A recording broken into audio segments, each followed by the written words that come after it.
అందరికీ నమస్సులు. సులభంగా 10వ తరగతి తెలుగు కొత్త పుస్తకం 2024-25లో ఎక్కువ మార్కులు సాధిద్దాం. తెలుగు కొత్త పుస్తకంలో వెలుగులు చూద్దాం. 2025 పబ్లిక్ పరీక్షకు తెలుగు తోటలో ఆడుతూ పాడుతూ పయనిద్దాం.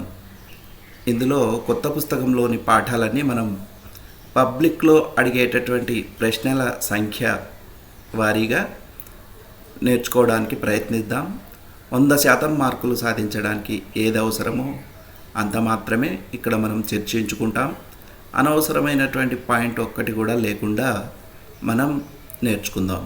ముందుగా ఉపవాచకం మనకు రామాయణం ఉంది.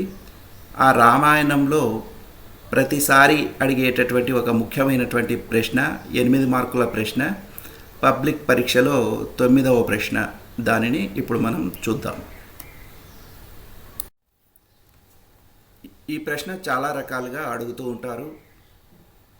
ముఖ్యంగా రామాయణ ప్రాశస్త్యం ఏమిటి, లేదా రామాయణం ఎందుకు చదవాలి, లేదా రామాయణం గొప్పతనం ఏమిటి, లేదా రామాయణం విద్యార్థులకు ఇచ్చే సందేశం ఏమిటి, ఇలా చాలా రకాలుగా అడగవచ్చు.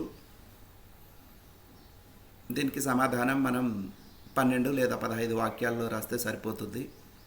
8 మార్కుల ప్రశ్న, ప్రశ్న సంఖ్య 9 పబ్లిక్లో. దీనికి సమాధానం మనకు రామాయణం అమ్మా నాన్నల అనురాగం, పుత్రుల అభిమానం, అన్నదమ్ముల అనుబంధం, భార్యాభర్తల సంబంధం, గురుభక్తి, శిష్యానురక్తి, స్నేహఫలం, ధర్మ బలం, వినయంతో వదగడం, వివేకంతో ఎదగడం, జీవకారుణ్య భావన, ప్రకృతి లాలన మొదలైన వాటికి సజీవ ఉదాహరణం రామాయణం.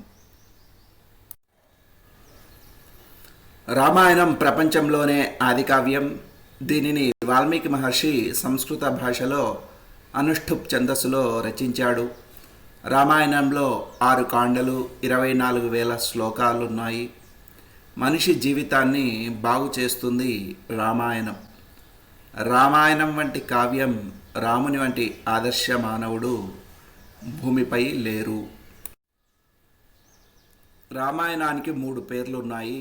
అవి 1 రామాయణం, 2 సీతాచరితం, 3 పౌలస్త్య వధ లేదా రావణ వధ. ప్రపంచవ్యాప్తంగా వాల్మీకి రామాయణానికి ఎన్నో అనువాదాలు వచ్చాయి. ఎన్నో భాషలలో వారి వారి కవులు తమ ప్రతిభను జోడించి వారి వారి సంప్రదాయాలు, ప్రాంతాల ఆచారాలకు అనుగుణంగా అద్భుతమైనటువంటి కల్పనలు చేసి రాశారు. వాల్మీకి మహర్షి రామాయణంలో రాయనటువంటి లేనటువంటి కొన్ని సంఘటనలని జోడించి అవే నిజం అన్నంత రీతిలో ఆయా ప్రాంతీయ భాషల్లో కవులు రామాయణాలు రచించారు. ఉదాహరణకు తెలుగులో కూడా చాలా రామాయణాలు ఉన్నాయి. మొల్ల రామాయణం, భాస్కర రామాయణం, గోనబుద్ధారెడ్డి రంగనాథ రామాయణం.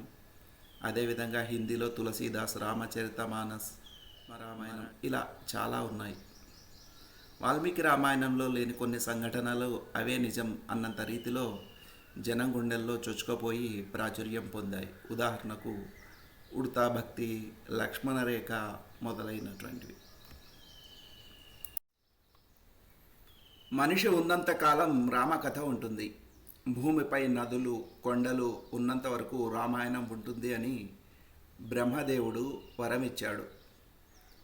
రామో విగ్రహవాన్ ధర్మ సత్యధర్మ పరాక్రమ అన్న మహితోక్తి మారీచిన్ నోటి నుండి పలికించాడు వాల్మీకి మహర్షి.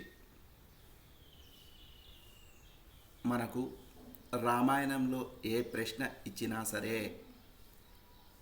ఈ పాయింట్లన్నీ కూడా మీరు ఖచ్చితంగా రాయాలి. 1 రామో విగ్రహవాన్ ధర్మ సత్యధర్మ పరాక్రమ అన్న మహితోక్తి రాక్షసుడైన మారీచుని నోటి నుండి పలికించాడు వాల్మీకి మహర్షి. అదేవిధంగా మనిషి ఉన్నంతకాలం రామకథ ఉంటుంది. భూమిపై నదులు, కొండలు ఉన్నంత వరకు రామాయణం ఉంటుంది అని బ్రహ్మదేవుడు వరమిచ్చాడు.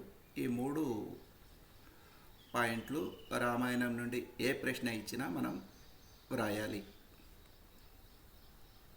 ఇంకా చివరిగా రాముడు మానవ రూపంలో అవతరించినటువంటి ధర్మస్వరూపుడు. రామో విగ్రహవాన్ ధర్మ అనేటటువంటి శ్లోక పదానికి అర్థం ఇది. రాముడు మానవ రూపంలో అవతరించిన ధర్మస్వరూపుడు. అందుకే రాముని ప్రవర్తన నడవడి చూసి శత్రువులు రాక్షసులు కూడా రాముని ప్రేమించారు. కాలాలు మారిన, యుగాలు మారిన మానవ హృదయాల నుండి ఎన్నటికీ చెరగనిది రామకథ.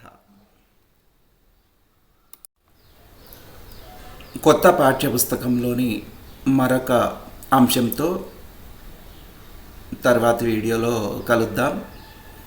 ధన్యవాదములు.